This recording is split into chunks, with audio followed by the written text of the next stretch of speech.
कन्हैया मित्तल जी बातें तो बड़ी अच्छी करते हैं, बड़ी अच्छी बात करी, भजन गायक बड़े अच्छे हैं, पर शायद उनके पिछले भजन जितने भी देख लीजिएगा चंडीगढ़ में या कहीं पे भी, आज तक तो शायद उनके खिलाफ किसी ने आवाज़ नहीं उठाई। स्टेज से किसी धर्म के नाम पर, किसी भगवान के नाम पर वोट मांगना कहाँ तक जायज़ है?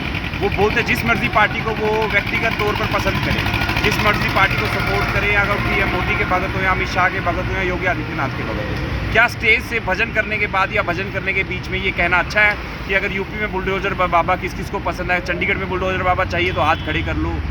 उन्होंने ये कहना श्री राम के सच्चे भगत को ना हाथ खड़े कर लो, श्री राम के सच्चे भगत किसको वोट डालेंगे, इस तरीके का भगवान के प्रचार के नाम पर, भजन के प्रचार के नाम पर आप किसी एक विशेष पार्टी को सपोर्ट करते हैं, ये बहुत गलत है। श्री राम के नाम पर, भगवान के नाम पर राजनीति नहीं होनी चाहिए। मेरा बस इतना सा एक मुद्दा है कि हमें प्रोग्राम से कोई दिक्कत नहीं। जो मैंने डीसी साहब को लेटर लिखा, जो मैंने वाइस चांसलर मैम को लेटर लिखा, मैं उनसे मिला भी कि प्रोग्राम के खिलाफ नहीं है, रोज़ जागरण कीजिए, रोज़ जगराते कीजिए। मैं तो खुद हिंदू ब्राह्मण हूँ, हम हिंदुओं के खिलाफ होंगे? हो ही नहीं सकते। ये कहने की बात नहीं है। आज का समय ऐसा ला दिया बीजेपी ने कि जो शायद जय श्री राम का नारा मारेगा वो तो बीजेपी का सच्चा भगत है। पर मैं याद दिलाना चाहता हूँ कि हम गाँव में अपने रिश्तेदारों के पास या किससे मिलते हैं तो हम राम राम बोलते थे। क्या हमें बताना पड़ेगा, इन चीज़ों की भी पब्लिसिटी करनी पड़ेगी कि हम राम के सच्चे भगत हैं? आज कोई बीजेपी हिंदू मुसलमान को तो लड़ाने की बात करती थी, मुसलमान सिख को लड़ाती थी, आज हिंदू के खिलाफ खड़े करने के लिए तैयार हो गई है। ये सरासर गलत है। कन्हैया मित्तल ने पिछले सारे प्रोग्राम्स के अंदर भजन के नाम पर बीजेपी की कैंपेनिंग करी है। शायद उनको अगर इलेक्शन लड़ने का शौक है, इलेक्शन लड़िए, बट भजन का उपयोग करके, भजन गायकी का उपयोग करके आप राजनीति को बीच में मत लाइए। ये सरासर गलत है। भगवान के नाम पे राजनीति ना हो। मेरा देखिए सिर्फ इतना सा कहना है कि पंजाब यूनिवर्सिटी के अंदर पहली बार भजन संध्या होने जा रही है, उसको होने दें, उसको राजनीति की भेंट ना चढ़ने दें।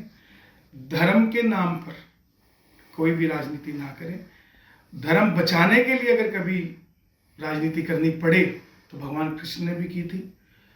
भजन संध्या हो रही है, अगर किसी को उसमें लगे कि हमने किसी पार्टी के लिए वोट मांगा है या कोई वोट अपील की है तो वो हमारे ऊपर पूरा एक्शन कर सकते हैं, बिल्कुल स्वतंत्र हैं।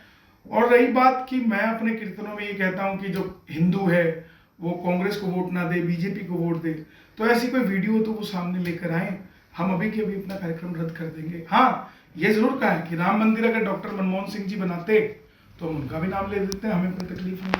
लेकिन हिंदू इतना बेशुक्रा नहीं हो सकता कि कोई हमारे मंदिरों को सजा रहा है और हम उनको नाम लेते हुए भी धार्मिक मंच पर ही शर्माते हो, तो ऐसा नहीं हो सकता। मैंने गाना गाया था, जो राम को लाए हैं हम उनको लाएंगे, जो कि आज बीजेपी का एक बहुत बड़ा लोगो बना हुआ है, आप उनका कहें कि बुकमार्क बना हुआ है। मैंने जो ये गाना बनाया था ये संतों के लिए बनाया था, सनातन के लिए बनाया था, देश के लिए बनाया था। अगर उसको बीजेपी कैश करती है तो उसमें मैं क्या कर सकता हूँ? 2009 में भी एक गाना आया था जय हो, जिसको कांग्रेस ने कैश किया था, तो क्या AR रहमान जी कांग्रेस ही हो गए?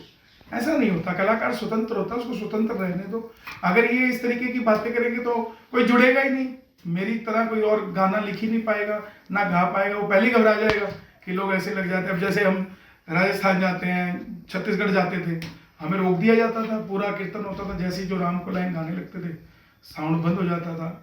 आज भी कहीं जाते हैं, पंजाब जाते हैं, तो वहाँ के अफसर पहले फ़ोन करके समझाते हैं या धमकाते हैं, समझ नहीं आता मुझे, तो कहते हैं कि थोड़ा ध्यान से बोलना, ये बोलना, वो बोलना, तो हमारी कोई जिम्मेवारी नहीं होगी या हम कुछ नहीं कर पाएंगे। तो पता नहीं कौन सी मानसिकता, मुझे लगता है कि कुछ विशेष धर्म के लोगों को खुश करने के लिए राजनीति पार्टियां उनको खुश करने के लिए ऐसे हथकंडे बनाती है, लेकिन मेरा ऐसा कोई मोटिव नहीं है। सचिन गालव जी भी हमारे छोटे भाई हैं, वो भी दलबल के साथ वहाँ पर आए, भजन सुने, और एक ही शहर में हम लोग रहते हैं। मैं तो कभी उनसे मिला नहीं हूँ, ना मैं उन्हें जानता हूँ, लेकिन फिर भी मैं कहता हूँ कि आप आइए, आपको ऐसा कुछ नहीं लगेगा। और पंजाब यूनिवर्सिटी के मेरे सभी तमाम छोटे भाइयों को, बहनों को यही कहूँगा कि पहली बार पीयू च पीयू पीयू होंदी सी, हुण राम दे नाम दे प्याले भी होण दो।